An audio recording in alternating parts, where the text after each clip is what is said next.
साथियों नमस्कार, आपका स्वागत है बुंदेलखंड नेचुरल्स में।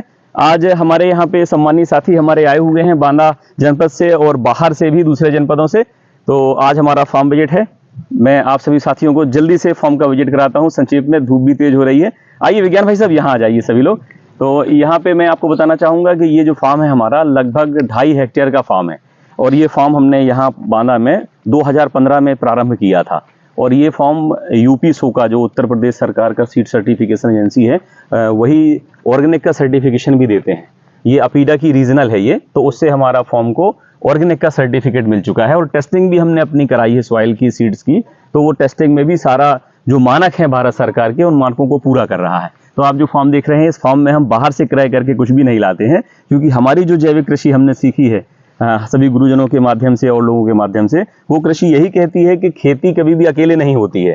खेती में वृक्षों का भी सहयोग होता है, इसमें वनस्पतियों का भी सहयोग होता है, फसलों का भी सहयोग होता है, पशुओं का भी, पक्षियों का भी। तो हम प्रयास करते हैं कि सारी चीज को हम इंटीग्रेट करें अपने फॉर्म पे। और ये प्रयास रहता है कि हमारे खाने के लिए जितनी भी दैनिक आवश्यकताएं हैं सुबह से शाम तक की, वो सारी हमारी खेत से निकलें, चाहे वो सब्जी हो, दाल हो, तिलहन हो, अन्य चीजें हो। तो आप देख रहे हैं यहाँ हमने स्टार्ट करने के लिए आपको दिखाते हैं, ये है हमारे पेड़ लगे हुए हैं। सबसे पहले मैं इन्हीं से परिचय कराना चाहूंगा। लोग जो है अपने फॉर्म में जब जाते हैं हम लोग, तो लोग फूल वगैरह लगाते हैं फॉर्म पे अपने, बड़ा सुंदर लगता है। हम भी फूल लगाते हैं, सीजनल फूल। अभी यहाँ इसके बाद फूल लगेंगे, पिछले भी लगे हुए थे। लेकिन एक ये नया प्रयास हमने किया, यदि आप देख पा रहे हैं, हमने मेढ़ों के दोनों ओर प्रयास किया कि अति सघन प्रणाली में हमने अमरूद, आम और नींबू वगैरह लगाए हुए हैं। आप देख सकते हैं कि लगभग 6 से 8 फीट की दूरी पे ये पौधे हैं। आप दिखाइए इन पौधों को, 6 से 8 फीट की दूरी में पौधे हैं। और इन पौधों को हम नेचुरली नहीं बढ़ने देते हैं। ये पौधे हम जब भी 7 फीट 8 फीट हाइट से ऊपर जाते हैं, तो इन पौधों को हम वर्ष में एक बार ही काट देते हैं। अमरूद में जनरली 3 बहारें आती हैं, नींबू में 3 बहारें आती हैं, आम में 1 बहार आती है। तो हम प्रयास करते हैं यहाँ 2 बहार लेते हैं अमरूद की।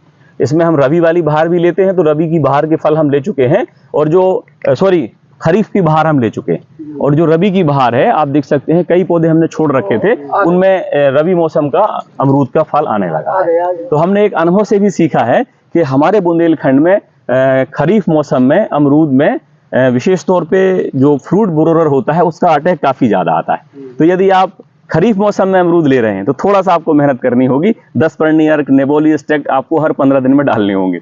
और यहीं अगर हम रबी मौसम में जाएंगे अमरूद लेने के लिए, तो रबी मौसम में फ्रूट बोरोर का अटैक 0% होता है। तो हमें प्रयास करना चाहिए कि हम रबी मौसम में फल ले लें। दूसरा, आप देख रहे हैं हमने जो खेत बनाया है, खेत पे चारों ओर हमने मेढ़े बना रखी हैं। क्यों बना रखी है मेढ़े? क्योंकि वर्षा का जल जो है हमारे लिए एकमात्र स्रोत है पानी का। और पानी के बारे में बहुत सारे महापुरुषों ने इसकी व्याख्या की है।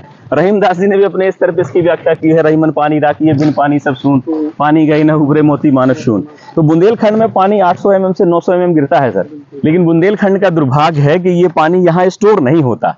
ये पानी मेढ़े खेत में ना होने की वजह से, खेत तालाब ना होने की वजह से, ये पानी खेत से बाहर जाता है और खेत की उपजाऊ मिट्टी को भी बहा ले जाता है। खेत में लगभग 6 इंच से 9 इंच जो ऊपरी सतह होती है, वो उपजाऊ सतह होती है, जहां अवेलेबल फॉर्म में न्यूट्रिएंट्स होते हैं।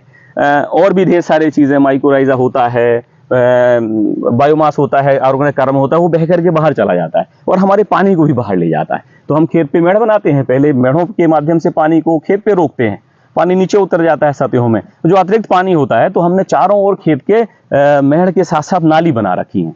तो हम कभी भी खुद पानी लगाते हैं खेत में, या वर्षा का पानी लगाते हैं, किसी भी कंडीशन में हमारा पानी भरना है। मैं निवेदन करना चाहूंगा सर, आप वीडियो में देख करके हमारे दर्शकों को अपना परिचय दें सर, और आप अपना मार्गदर्शन आशीर्वाद स्वरूप 2 शब्द आप हमारे लिए कहें। मैं कमलाकांत द्विवेदी, ग्राम लुकतरा का रहने वाला हूँ। आज इस फार्म में मैंने वो देखा जो भारत सरकार की एक विशिष्ट योजना है। इसके पूर्व की सरकारों ने हरित क्रांति के रूप में हमने इंग्लैंड से टाई अप किया। इसके बाद वर्तमान सरकार हमारी कृषि के क्षेत्र में इजरायली कंपनियों से टाई अप कर रही है। और इस बुंदेलखंड की धरती में ये असलम भाई का प्रयास सार्थक है, सराहनीय है।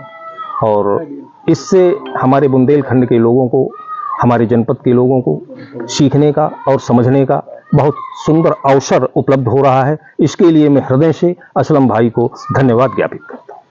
धन्यवाद आपका सर, और हम चाहेंगे कि आपका आशीर्वाद मार्गदर्शन ऐसे ही हमें मिलता रहे। आप हमारे अग्रज हैं, हमारे बुजुर्ग हैं, आपके मार्गदर्शन से, आशीर्वाद से हम सभी किसान साथी मिलकर निश्चित तौर पे हमारी मातृभूमि बुंदेलखंड के लिए बहुत अच्छा कर पाएंगे। धन्यवाद सर। मेरा नाम अनिल तिवारी है। मैं विदेश व्यापार में एग्री कमोडिटी में डील करता हूँ। कई बार जो चुनौतियाँ आती हैं हम लोगों के सामने, वो सबसे ज़्यादा आती हैं सर्टिफिकेशन की, ऑर्गेनिक सर्टिफिकेशन की खासकर। तो यहाँ पर जो हमने एक SFS मॉडल को असलम भाई के द्वारा जो डेवलप किया गया, उसमें हमने ये देखा कि कहीं से भी ऐसा कुछ भी नहीं, यहाँ पर बाहर से कुछ भी कंपोनेंट्स इंग्रेडिएंट्स आ रहे, जो भी सब कुछ है वो यहीं पे डेवलप हो रहा है और यहीं वो हो रहा है। तो इससे कई चीज़ें होती हैं कि सर्टिफिकेशन बहुत ज़्यादा प्रॉब्लम नहीं आएगी। हम यही आज देखने आए थे कि अगर हम ऐसे मॉडल और भी विकसित होते तो बुंदेलखंड से एक्सपोर्ट को बढ़ावा मिल जाएगा, जिसमें कि असलम भाई के उस पर देखा हमने कि बहुत अच्छा फार्मिंग डेवलप किया है इन्होंने, और एक ये मॉडल के तौर पर डेवलप किया है। ये इस पे मुझे लगता है किसानों को आना चाहिए और देखना चाहिए, और इनको और ज़्यादा से ज़्यादा सपोर्ट मिलना चाहिए। जी धन्यवाद आपका बहुत बहुत भाई साहब। मैं विज्ञान शुक्ला जो है अताजा से आज आना हुआ। असलम जी से हमारी कल बात हुई थी। असलम जी का प्रयास बहुत अच्छा रहा। हमारे जनपद में इन्होंने एक ऐसा मॉडल तैयार किया है जो जनपद के किसानों के साथ साथ बुंदेलखंड के किसानों को एक अच्छा मैसेज देगा, जिससे किसानों की आर्थिक दशा में सुधार होगा।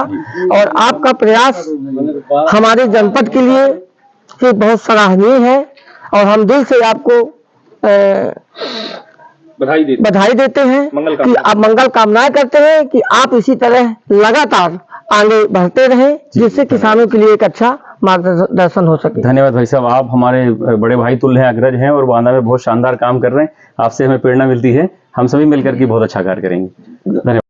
हमारे साथ हमारे सम्मानीय जो है कृषि शोध के छात्र हैं, और आज आपने फॉर्म विजिट किया। सर मैं आपसे बारी बारी निवेदन करूंगा, सर आपसे अपना परिचय दीजिए, कहाँ से हैं, और ये फॉर्म देख करके आपने क्या पाया, इसमें से कौन कौन सी ऐसी यूनिट हैं जो बुंदेलखंड के फार्मर्स के लिए बेनिफिशियरी होंगी। कृपया कर सर अपना। मेरा नाम अनुराग सिंह सुमन है। मैं बांदा कृषि एवं प्रौद्योगिकी विश्वविद्यालय में मृदा विज्ञान से PhD कर रहा हूँ।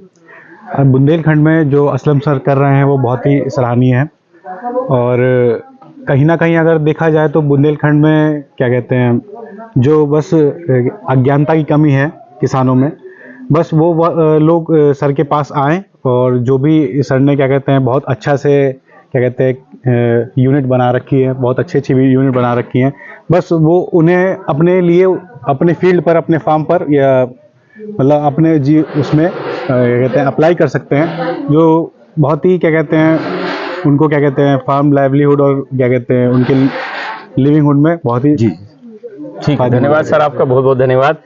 हमारे अगले सम्मानीय कृषि शोध छात्र हैं, सर से मैं निवेदन करना चाहूँगा, अपना सर परिचय दीजिए। आपने फॉर्म विजिट किया, कौन कौन सी यूनिट अच्छी लगी और किस तरीके से वो फार्मर्स के लिए फायदेमंद हो सकती है। सर मेरा नाम अभिनव यादव है, मैं गाजीपुर जिले से आता हूँ, जो पूर्वी उत्तर प्रदेश में आता है, और मैं इस समय शोध छात्र हूँ कृषि शस्य विज्ञान से, चंद्रशेखर आजाद कृषि एवं प्रौद्योगिकी विश्वविद्यालय कानपुर से।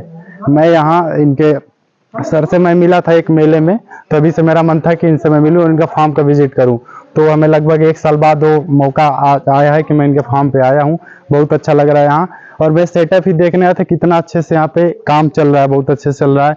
जो बकरी की यूनिट है, या इनका पानी जो वाटर हार्वेस्टिंग का सिस्टम है, खेत के चारों तरफ इन्होंने मेड़े और नाली बना रखे हैं, जो एक्स्ट्रा पानी है सब इकट्ठा करते हैं, फिर उसमें बत्तख है, मछली पालन कर रहे हैं, फिर बकरी पालन का बहुत अच्छा सेटअप चल रहा है। सबसे अच्छा जो हमें लगा इनका फ्यूचर का प्लान है, जो अजोला का बहुत अच्छा है। एक बार हम भी इस चीज को कर चुके हैं, इसलिए बहुत अच्छा होगा, मैं उम्मीद करता हूँ। और इससे इनका बकरी, मुर्गी और जितने भी यहाँ पशु हैं सबके लिए बेनिफिशियल होगा। और जो बर्मी कंपोस्ट का सेटअप था या प्याज स्टोरेज का इनका सेटअप था, बहुत अच्छा है। तो इसलिए हम यही उम्मीद करते हैं कि सभी किसानों से निवेदन भी है कि जिनके पास ये वीडियो जाए वो कृपया इस फार्म को जरूर विजिट करें आके, और एक बार उसके बारे में जानें और फिर उसको करने का प्रयास करें, बहुत ज़्यादा लाभ होगा। ऐसा हम उम्मीद करते हैं कि ऐसा सब लोग करेंगे और यहाँ आएंगे, देखेंगे। और भी जगह है, और भी जहाँ मौका मिले आप देख सकते हैं। यहाँ बहुत अच्छा हमें लगा के, बहुत अच्छा लगा इनसे मिलके। सर धन्यवाद धन्यवाद। आपका। आपने अपने अनुभव व्यक्त करे इस फॉर्म पे आकर के, और हम आशा करते हैं कि हम सभी मिलकर के, आप और हम, तकनीकी और ट्रेडिशनल जो हमारी नॉलेज है मिलकर के फार्मर्स के लिए फाइनल अच्छा होगा। जी तो हम अपनी मातृभूमि को नमन करते हुए एक नारा लगाते हैं यहाँ पे, जय हिंद, जय भारत। जय हिंद, जय भारत, जय बुंदेलखंड। जी। ठीक।